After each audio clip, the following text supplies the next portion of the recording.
পুরো বাড়ির যত লোকজন আছে, পুরুষ মহিলা বাচ্চা সবাই মিলে বাচ্চাটা খুঁজতেছে। আমি এক পর্যায়ে বিষয়টা জানার জন্য আমার ভাতিজার বউ ফাতেমা, ওরে আমি জিজ্ঞাসা করলাম যে ফাতেমা, এই বাবু এই কখন থেকে নাই, তুমি কখন দেখছো সর্বশেষ? বলতেছে কাকা আমি একটু আগে দেখছি। তো কি দেখছো তুমি? কয় আমার এখানে দুইজন লোক আসছে, দুইজন লোক আসি আমার গলা ধরছে, আমার মাথায় বাড়ি দিছে, বাড়ি দিয়া আমার জানালা দেখাইতেছে, জানালার ফাঁক দিয়া বাচ্চাটা নিয়ে চলে গেছে। তো পরবর্তীতে আমি বললাম যে তুমি যে দুজনে নিয়ে গেছে, আসলে ও আমাদের বোঝানোর চেষ্টা করছে যে বাচ্চাটা যিনি নিয়ে গেছে, বাবার ওইভাবে সে উপস্থাপন করতেছে আমার কাছে বিষয়টা।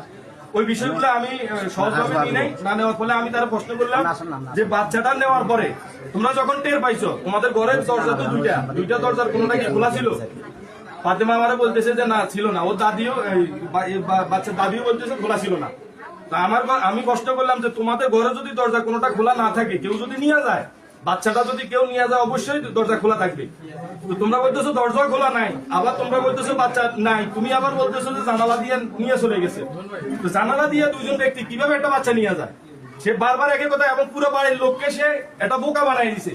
বোকা বানায় আমরা সবাই বাইরে বুঝতেছি, অথচ বাচ্চাটা সর্বশেষ এখন পাইছে ঘরের ভিতরে একটা পানির ড্রামের ভিতরে বাচ্চাটা মৃত অবস্থায় পাওয়া গেছে।